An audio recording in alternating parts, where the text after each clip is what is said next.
guys, it's Poppy, and today we are going to talk pop culture. I finally got to go see The Hunger Games. So excited, woohoo! I've read all the books and just have been waiting to see the movie. So, if you don't know, the movie The Hunger Games is based on a trilogy of books by Suzanne Collins. First, I want to talk about my second favorite thing about going to the movies, the previews. I love watching the previews. So, I am one of those people that needs to be on time. I need to be in my seat before the lights go down and they start showing previews. Some of my friends are just so we could be a couple minutes late because we'll just miss some previews. No, can't do that. I am not that girl. I am the girl that needs to see all of the previews because I just like watching them. So, let's talk really quickly about some of the previews that they showed today. They showed a preview from the re-release of the Titanic movies. I have seen that movie probably 1,000,001 times. And I will say, when I was watching the preview, it was I was getting goosebumps as it was they were showing the previews from the movie and Celine Dion was singing, "You're here." The heart will go on thing, just not that bad like I just did. But I will note too that it sounds like when they re-release it, it's going to be also available in 3D, which seems just a little bit morbid to me. They also showed a preview for the new Spider-Man movie. I remember when I first heard that they were making another Spider-Man movie, I was a little kind of okay, I don't know about that, but the preview looked really good. They showed the preview for Snow White and the Huntsman. It looks really good. They also showed the preview for the last Twilight movie, Breaking Dawn Part 2. On a side note, I just want to say that it's kind of funny to me that I hate, of course I've read all of the Twilight books. I actually hate the last Twilight book. Breaking Dawn is my least favorite Twilight book, but the funny thing is that Breaking Dawn so far has been my favorite movie. Breaking Dawn Part 1 is my favorite Twilight movie so far. So, last preview that I saw was, are you ready for this? Abraham Lincoln Vampire Hunter. Come on now, that sounds like the most awesome movie title ever. It was so funny to watch people around me because it was as they start to realize, is that Abraham Lincoln? Why is he swinging an axe and killing vampires? When the title came up, people just started laughing because they just were what is that? But it looked really good and I will be there because that is totally my kind of movie.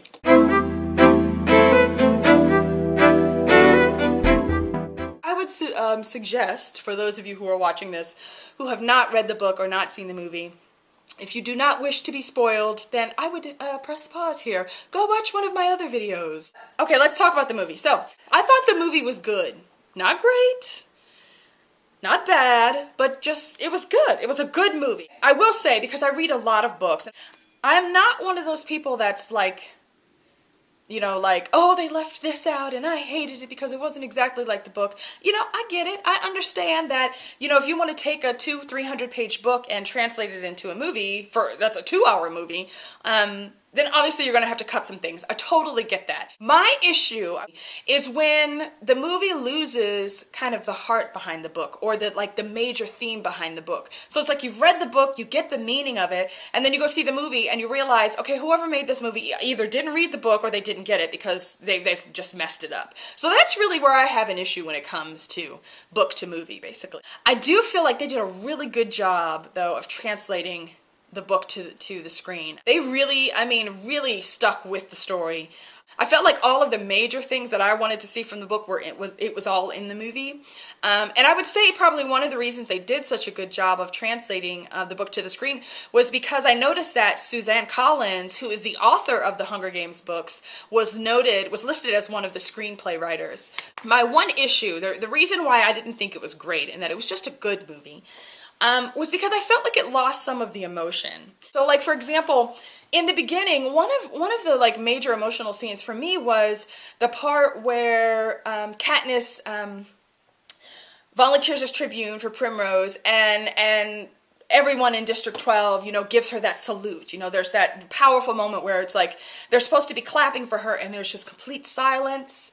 And it's this kind of revolutionary type of moment, and they salute her. I remember reading that scene in the book, and it was really emotional, and just you kind of really learned a lot about her in that moment. And that didn't really translate very well onto film. Part of the reason, I'm sure, was because they were, they're trying to move the story along. Obviously, in the book and the movie as well. The real story is, you know, yes, we've got these tribunes and people in different districts, but the real story is when we get into the arena, what's going to happen when these 24 kids get in there and they have to fight to the death. What's going to happen then? One other area that I thought emotionally they didn't do really well was Peeta. And it's really funny because I'm not a huge Peeta fan. I am Team Gale all the way, people. But I felt like they didn't do a really good job of portraying Peeta's emotion because, you know, even though I don't love Peeta, I get the fact that Peeta is hopelessly in love with Katniss. And I just felt like they didn't do a really great job of solidifying that point. I think if I hadn't read the book, I would have left the theater thinking, oh, okay, well, was he just saying he loved her so they could win the games, or did he really love her? You know, I felt like they left that kind of up in the air. So I didn't like that. Also, the whole point of the fact that Katniss fakes being in love with him, you know, she responds and she kisses him and she does these things and she's like giggly girly, you know, after they win and they do that interview and Haymitch tells her, look, you have to make them believe that you're in love with him or they're going to kill you. I just felt like they didn't do a good job of really portraying that she's faking. She's faking because she's trying to survive. She's faking because she's trying to get sponsors. They didn't do a great job, I thought, of portraying that. So, again, if I hadn't read the book, I would have come into the theater and been kind of like, maybe she's in love with him? I don't really understand. What about the boy at home? To give proper points, you know, give some props to the movie makers as far as emotion. Not all of the emotion was bad. The scene where Rue dies, I just cried like a baby. Cried like a baby, I did. I totally did. So that was, I mean, they did a really good job of that. As far as good things, casting. I thought they did a really good job of casting. I loved the girl who played Katniss. I thought Gale was great. Haymitch, Woody Harrelson. I will be honest and say that when I heard that he was going to play Haymitch and I saw the pictures of him, like in costume, I was just kind of like, oh, I don't know about that. But he did a really, really good job. The girl who played Rue was just excellent. Probably one of the best bits of casting right there. The little girl who played Rue. She was divine. Lenny Kravitz was good too. The funny thing is, Lenny Kravitz as Cena, obviously. The funny thing is, all I kept thinking is they're trying to build this relationship really quickly because they're not giving them a lot of time together between him and Katniss. And it was just like, all I kept thinking is, why isn't she falling in love with him? Like, Lenny Kravitz is freaking hot. So it was just kind of like, he's the one you should be in love with, Katniss.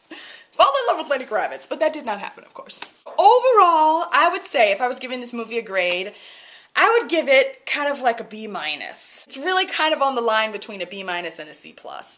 It was good. Definitely a good movie. I would recommend it. If you've read the books, you definitely want to see it. But yeah, that's it today, you guys. Thanks for checking out my Hunger Games review. Hopefully we'll be doing some more pop culture videos. I love pop culture, people. I love to read, I love music, I love movies, and I love watching TV. So I'm sure you'll be hearing more about the things I like. And yeah, hope you guys enjoyed it. Bye.